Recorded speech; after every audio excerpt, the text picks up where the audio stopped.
bonjour Zoé Shepard, vous êtes présente à la fête du livre pour présenter votre ouvrage et vous avez fait quand même la une des médias.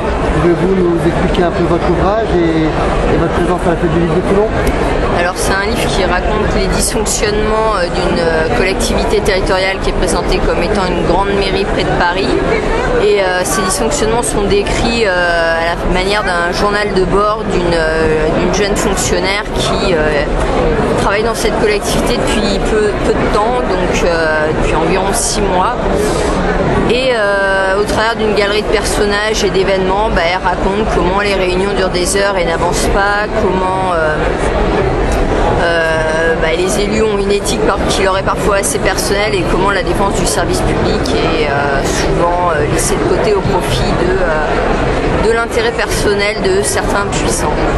Voilà. Comment vous êtes vous-même fonctionnaire de l'administration? Voilà, oui, non, pour vous, la notion de servir l'État, ça a une fonction spécifique? Servir le citoyen en l'occurrence, et oui, c'est vraiment moi ce qui m'a motivé pour intégrer la fonction publique, ça c'est évident.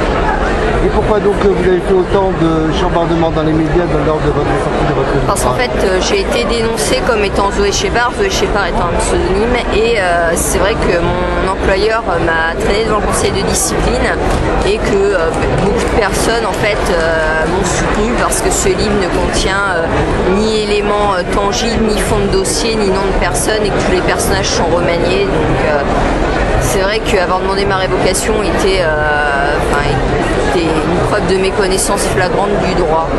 Vos projets dans la vie? Continuer à écrire, après on verra si mon éditeur souhaite me publier, et réintégrer la fonction publique. Une carrière politique? Non, pas du tout. Alors, non. Et dans les médias? On verra, non, a priori pour le moment, je n'ai pas de demande particulière. Merci beaucoup. C'est moi qui vous remercie.